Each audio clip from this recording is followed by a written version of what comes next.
শেখ হাসিনাকে নিয়ে ভারত খেলছেন, বাংলাদেশের সঙ্গে খেলছে, আমেরিকার সঙ্গে খেলছে এবং পুরো এই অঞ্চলের যে ভৌগোলিক রাজনীতি, জিওপলিটিক্স, এই জিওপলিটিক্সকে একেবারে উল্টিয়ে পাল্টিয়ে তছনছ করে দিচ্ছে এবং শেখ হাসিনাকে অস্ত্র হিসেবে ব্যবহার করে আগামী দিনগুলোতে তারা যে মাস্টার প্ল্যান করে যাচ্ছে এবং সেই মাস্টার প্ল্যান বাস্তবায়নের জন্য আমেরিকাতে, ইউরোপে, দিল্লিতে, কলকাতাতে, আগরতলাতে এবং ঢাকাতে একাধিক পক্ষ এখানে কাজ করছে। এবং আপনারা কি টের পাচ্ছেন যে বে অফ বেঙ্গল, আমাদের যে বে অফ বেঙ্গল, ক্রমশ এই মহান সম্পত্তিটি আল্লাহ কর্তৃক প্রদত্ত একটি নিয়ামত। এই বঙ্গোপসাগর আমাদের জন্য গলার কাটা হয়ে যাচ্ছে। এর কারণ হলো যে আমাদের যে সমুদ্র সীমা, এই সমুদ্র সীমার উপর যে গভীর জলাশয় রয়েছে, অর্থাৎ বঙ্গোপসাগরের আমাদের মহিষসোপানের পরে যে গভীরতা রয়েছে, এই গভীরতা পৃথিবীর সবচেয়ে গভীরতম যে সমুদ্র গিরিখাত, ম্যারিয়ানা ট্রেঞ্চ, এই তার চেয়েও গভীরতম। এই গভীরতার ফলে কি হচ্ছে, এই এলাকাকে কেন্দ্র করে যে সামরিক স্থাপনা নির্মাণ সম্ভব, যেটি প্রশান্ত মহাসাগর, আটলান্টিক মহাসাগর বা অন্য কোনো সাগরে সম্ভব না। ফলে এই বঙ্গোপসাগরের উপরে আমেরিকার এবং তার মিত্রদের ভীষণ রকম একটা নজর পড়েছে। আর এই নজরের বিরুদ্ধে কিন্তু ভারত এই পুরো তাদের যে বঙ্গোপসাগর, বে অফ বেঙ্গল, এই অংশে তাদের আধিপত্য একছত্র রাখতে চাচ্ছে। অন্যদিকে চীন এখানে যে কোনো মূল্যে এই বঙ্গোপসাগরে ঢুকতে যাচ্ছে। আর এই বঙ্গোপসাগরকে কেন্দ্র করেই আমাদের টেকনাফ, আমাদের কক্সবাজার, আমাদের রুখি, আমাদের চট্টগ্রাম, পার্বত্য চট্টগ্রাম, এগুলো মানে এটা আমাদের গরিবের ঘরে যদি সুন্দরী একটা বধূ থাকে বা অতি সুন্দরী কন্যা থাকে, কিংবা একজন অসহায় দুর্বল লোকের হাতে যদি সবচেয়ে দামি রত্ন পাথর থাকে বা কোনো সহায় সম্পত্তি থাকে, তখন সেগুলো তার জন্য একটা মরণ যন্ত্রণা হয়ে পড়ে।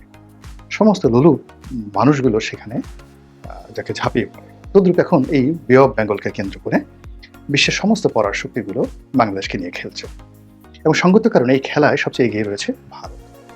এবং ভারতের সঙ্গে আওয়ামী লীগের যে দ্বিপাক্ষিক সম্পর্ক এবং শেখ হাসিনার সঙ্গে ভারতের প্রকাশ্য কিছু চুক্তি, অপ্রকাশ্য কিছু কমিটমেন্ট, সব মিলিয়ে যাকে বলা হয় ভারত এই বাংলাদেশকে কবজা করার জন্য অলমোস্ট 70% তারা কিন্তু এগিয়ে গিয়েছিলেন। কিন্তু সমস্যা হয়ে গেছে যে শেখ হাসিনা শেষের দিকে এসে, মানে বিশেষ করে 2018 সনের নির্বাচনের পরেই সে ক্রমশ চীনের দিকে ঝুঁকে পড়ে এবং দিল্লির দাসত্ব থেকে বের হয়ে আসার জন্য সর্বোচ্চ চেষ্টা করতে থাকে।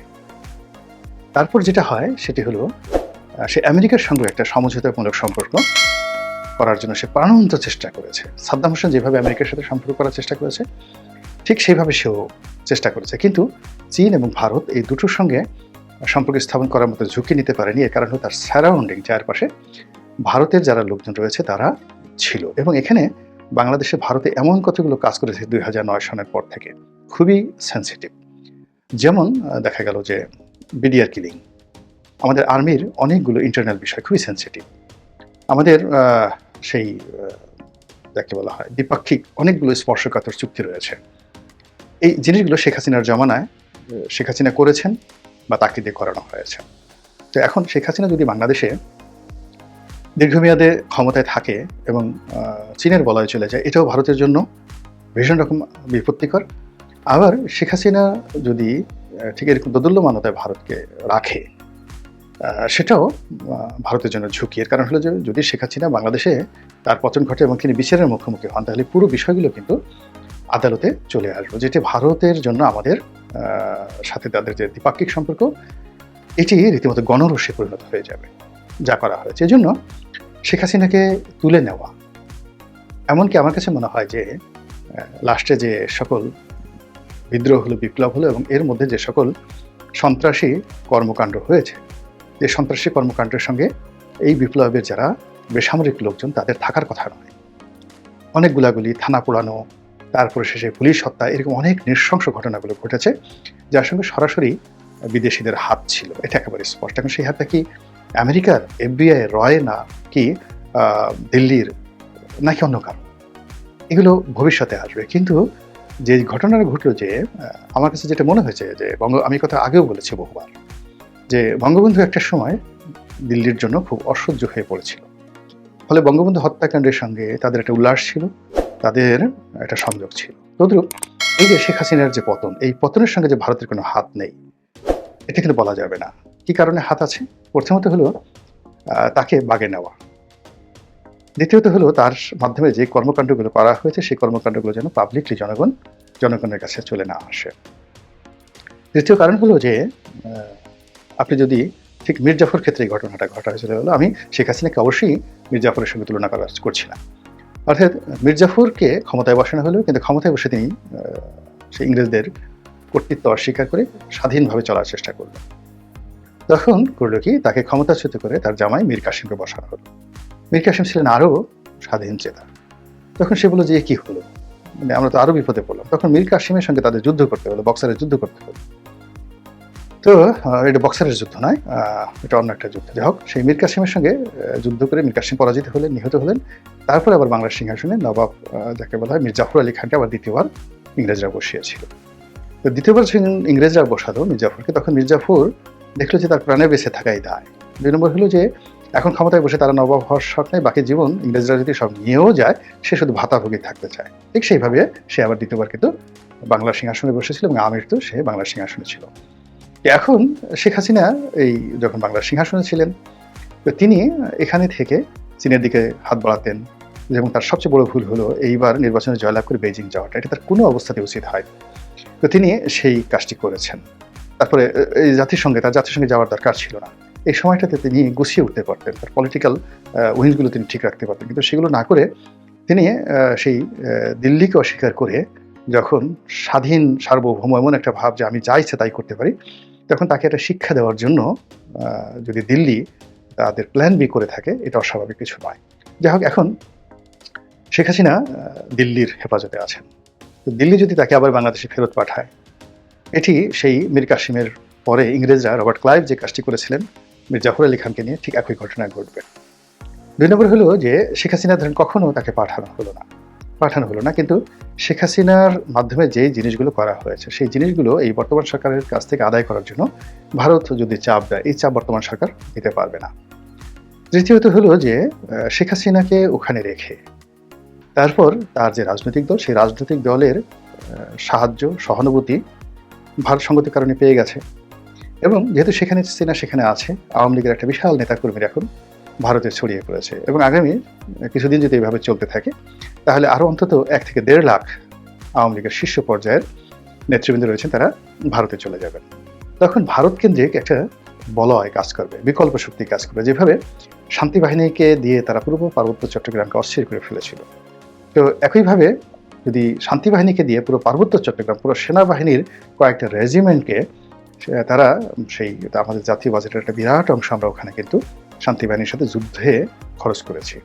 তো তারা যদি মাত্র ১,০০০ খানিক শান্তি বাহিনীর সদস্যকে দিয়ে এই কাজ করতে পারে, তাহলে বাংলাদেশের কোটি কোটি আওয়ামী লীগের যারা নেতাকর্মী আছে তাদেরকে দিয়ে এই দিল্লি কি করতে পারে, এবং সেটাই কিন্তু তাদের প্ল্যান বি। এবং সেই প্ল্যান বি বাস্তবায়ন করার জন্য এখন দিল্লির যে মিডিয়াগুলো রয়েছে তারা কিন্তু প্রচার চালাচ্ছে। কি প্রচার চালাচ্ছে? একবার বলছে যে এই মুহূর্তে বাংলাদেশের সৈন্য সমাবেশ করা দরকার, বাংলাদেশ খুব বাড়াবাড়ি করছে।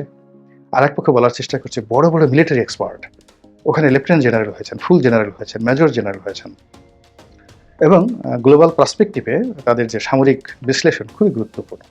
তারা কাগজ কলম নিয়ে বসে একে ঝুঁকে দেখাতে চেষ্টা করছে যে এই মুহূর্তে মিলিটারি পয়েন্ট অফ ভিউ থেকে চট্টগ্রামকে আলাদা করে ভারতের অধিকারে নিয়ে যাওয়া, এটি যাকে বলা হয় ভারতের জন্য প্রথম অপশন।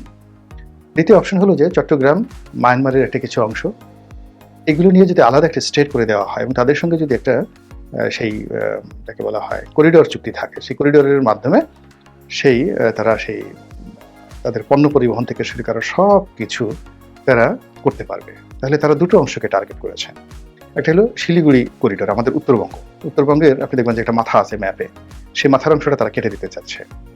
আর চট্টগ্রাম এবং পার্বত্য চট্টগ্রাম, যেখানে ওই যে ফেনী নদীর ওখানে এসে যেটা চিকেন নেক বলা হয়, বাংলাদেশের পার্টে ফেনী চিকেন নেক, এই অংশটাকে তারা কেটে দিতে চাচ্ছে।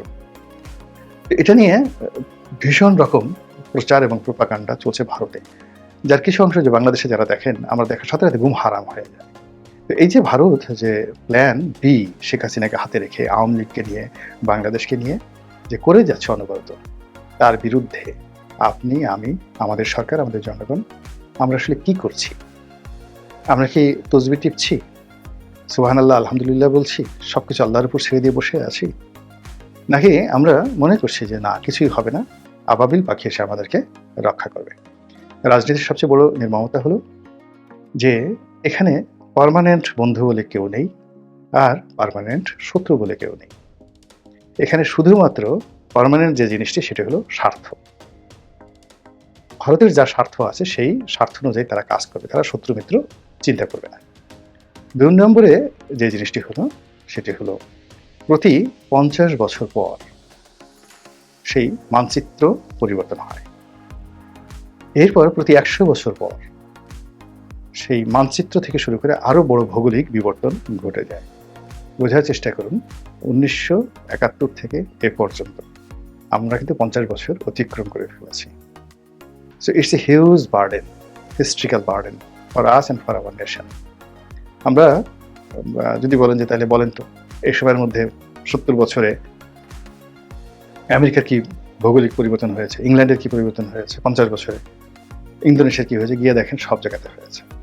গত ৫০ বছরে মানে উইদিন 15 ইয়ার্সের মধ্যে আপনি ইংল্যান্ডে গিয়ে দেখেন যে আয়ারল্যান্ডে কি হয়েছে, ইউরোপে গিয়ে দেখেন সেই গত ৫০ বছরের মধ্যে কতবার কত মানচিত্র পরিবর্তন হয়ে গেছে। এই বাংলাদেশের মধ্যে কিন্তু আমাদের বেশ কয়েকবার মানচিত্র পরিবর্তন হয়ে গেছে। স্বাধীনতার পরে এই ৩ বিঘা করিডোর নিয়ে কি হলো, কয়েকবার মানচিত্র কিন্তু পরিবর্তন হয়েছে। এরপর আমাদের যে তালপট্টি দ্বীপ, দক্ষিণ তালপট্টি দ্বীপ নিয়ে কি হয়েছে, এখন আবার সেন্ট মার্টিন নিয়ে কি হচ্ছে। তো এভরিডে মানে ছোট ছোট ঘটনায় কি একসময় বৃহৎ আকারে এটা রূপ দেয়। এবং ঐতিহাসিকরা যা লিখে গিয়েছেন বা দার্শনিকরা যারা লিখে গিয়েছেন তা কিন্তু হাজার হাজার বছরের ইতিহাসকে সামনে রেখে একটা গাণিতিক সমাধানে তারা পৌঁছে গেছেন।